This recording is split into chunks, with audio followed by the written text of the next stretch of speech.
Miss kita, ate. Ako rin, May.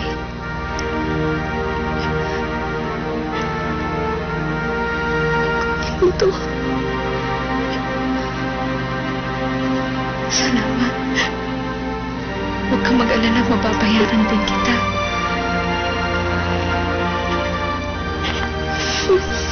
Sorry sa mga nangyari sa atin. Wala yun.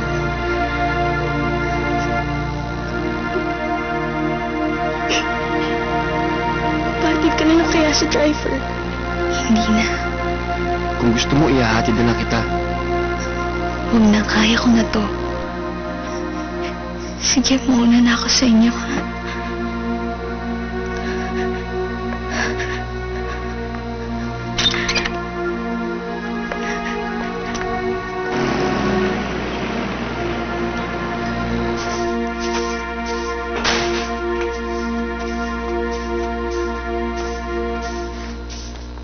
Hi, Manang Norma. Hi, Kathy! Hoy! Sandali lang. Upo ka nga. Ano ba yung mga hakot na dala mo? Anong nangyari? Wala ho. Siguro nahilo lang ho ako. Kumusta ang lakad mo? Hindi ho nagpautang si Daddy eh. Pero yung kapatid ko nagpautang ng 2,000. Magkano bang kailangan mo? 1,800 na lang ho eh. Pero baka sakali hong maibenta ko pa itong mga gamit ko. Wag mo ibenta. Meron pa naman ako dyan. Kung 1,800 lang ang kailangan mo. O sige, kukunin ko na ha. Para dalhin mo na kaagad doon kay Ariel sa eskwela. Para matapos na yung problema nyo. Ha? Manang, salamat ho. Nako, wag mo na nga isipin yon. Basta ipagpalagay mo na lang na panahon na para bumawi ako sa lahat ng kasungitan ko nung araw. Kumagaan kasi ang kalooban ko pag nakakatulong ako sa inyo. Parang pakiramdam ko, ako si Mater Teresa. Oh, kunin ko ha.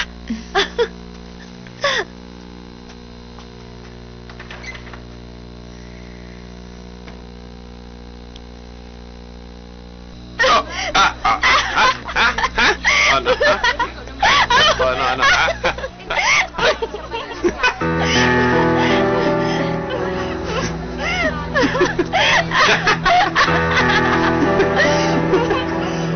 Ariel. Kathy! Sige, mauna muna ako ha. Bye. Sige. Kathy, halika, mag-softies muna tayo. Huwag mo kong hahawakan. Ayan yung pera mo. Saksak mo sa baga mo. Kathy, bakit?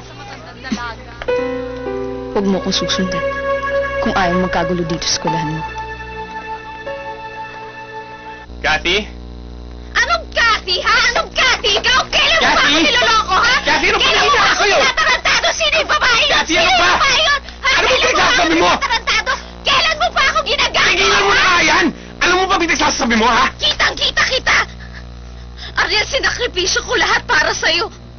Iniwan ko ang daddy ko, iniwan ko maayos na buhay ko para lang sa'yo. Tiniis ko lahat ng hirap, makapiling ka lang. Ginawa ko lahat ng bagay na hindi ko pa ginagawa sa buong buhay ko. Tapos niloko mo lang ako. Ariel, gagamitin mo lang pala ako para magtrabaho para sa'yo. Nakakahiya ang buhay ko ngayon. Napakabata ko pa para maging sugar mommy mo. Hindi kita pinilit. Ikaw nag-iya. Kaya kung meron dapat magsisi dito, hindi ikaw ako! Eh kung pwede lang kitang isoli sa matapobre mong tatay, matagal na kitang binalik sa sinupupunan ng amo mo. Kaya kung nahihirapan ka sa buhay na to, mas nahihirapan ako! Ah, ganon? Mabuti na nagkakaliwanagan tayo. Uuwi na ako sa amin. Maghiwalay na lang tayo. Mabuti pa nga! Parang-pareho lang kayo! Alam ko na darating din ang araw na to! Susuko ka tapos iiwan mo ako! Parang-pareho naman kayo! Kapag nahihirapan, nawawala yung pagmamahal!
Yung nakita mo, hindi totoo yun.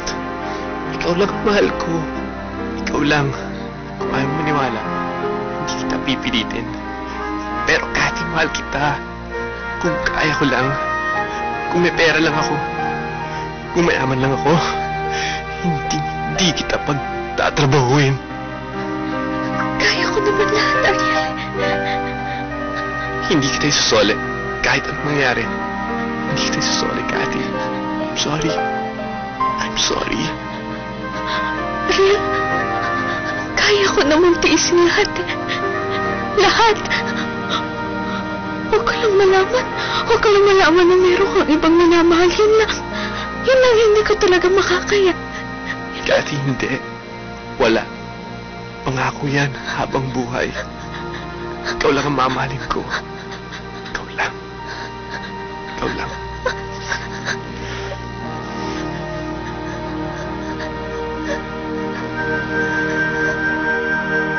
Halika. Baka maghanap sila ng kahera doon. Hindi. Makikilala ko si wife ko. Wife ko si Cathy. Cathy si Eileen. Hi.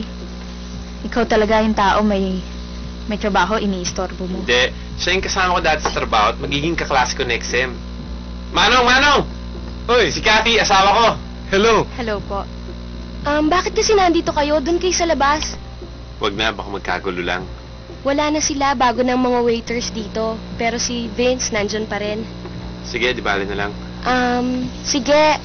Aalis lang ako. May tatapusin lang ako sa labas. Cathy, wag ka munang aalis, ha? Sige. Oh, dito na kayo kumain. Ipagluluto ko kayo ng specialty ko. On the house! Talaga? Oo! Salamat! Cathy, narinig mo yun? Makatipid pa tayo. Cathy,